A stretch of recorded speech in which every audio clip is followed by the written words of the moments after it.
തീർത്ഥാടക തിരക്കേറുന്ന ശബരിമലയിൽ ഇന്ന് ഇതുവരെ ദർശനത്തിനെത്തിയത് 45,000-ഓളം പേർ. ഇന്നലെയും 1,10,000-നടുത്ത് തീർത്ഥാടകർ ദർശനം നടത്തി.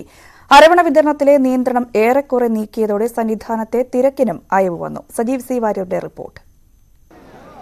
ശബരിമലയിൽ തിരക്ക് തുടരുകയാണ്. നേരത്തെ ഇന്ന് രാവിലെ പറഞ്ഞതുപോലെ തന്നെ വലിയ തോതിലുള്ള ആളുകളുടെ പ്രവാഹമാണ് നടക്കുന്നത്. അതുപ്രകാരം പമ്പയിൽ നിയന്ത്രണമുണ്ട്, അതുപോലെ മരക്കൂട്ടത്തിൽ നിയന്ത്രണമുണ്ട്. ആ തരത്തിൽ ഇന്നലെ നിയന്ത്രണം ഏർപ്പെടുത്തിയതിനെ തുടർന്ന് ബാരിക്കേഡ് വെച്ചതിനെ തുടർന്ന് ചില തർക്കങ്ങൾ തീർത്ഥാടകരുമായി ഉണ്ടായി, പോലീസുമായി ഉണ്ടായി. ആ തർക്കത്തെ തുടർന്ന് ഇന്ന് കുറെ കൂടി ശക്തമാക്കിയിട്ടുണ്ട്. നിയന്ത്രണങ്ങൾ ശക്തമാക്കുകയും അതേസമയം ആളുകളെ കടത്തിവിടാനുള്ള സാഹചര്യം ഒരുക്കുകയും ചെയ്യുക എന്നുള്ളതാണ്. നേരത്തെ ഉണ്ടായിരുന്ന ഒരു പ്രധാന പ്രശ്നം അരവണയുടെ ക്ഷാമമായിരുന്നു.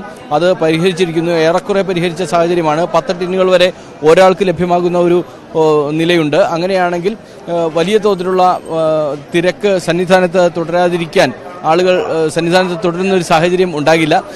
അതിനുള്ള ഒരുക്കമാണ് ഇപ്പോൾ നടക്കുന്നത്. മകരവിളക്കിനുള്ള ഒരുക്കങ്ങൾ, മകരവിളക്ക് വ്യൂ പോയിന്റുകൾ തയ്യാറാക്കുക, ഇത്തരം കാര്യങ്ങളും നടക്കുന്നുണ്ട് ഔദ്യോഗിക തലത്തിൽ.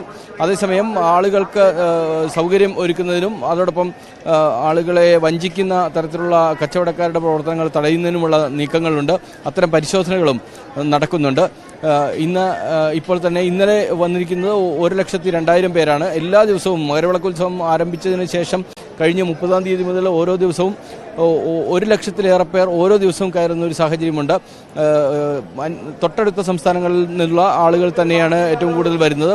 വടക്കേന്ത്യൻ സംസ്ഥാനങ്ങളിൽ നിന്നുള്ള തീർത്ഥാടകരും എത്തുന്ന ഒരു സാഹചര്യം ഇപ്പോഴുണ്ട്. ഏതായാലും സുഗമമായി തീർത്ഥാടനം നടക്കാനുള്ള സൗകര്യങ്ങളാണ് ഒരുക്കിക്കൊണ്ടിരിക്കുന്നത്. എങ്കിലും അഭൂതപൂർവമായ ഒരു തിരക്ക് ഉള്ളതിനാൽ അതിനുള്ള സാഹചര്യം ഒരുക്കുകയും ആളുകൾക്ക് പരമാവധി സൗകര്യം ഒരുക്കി കൊടുക്കുകയും ചെയ്യുക എന്നുള്ള നിലപാടാണ് ദേവസ്വം ബോർഡിനും പോലീസിനും.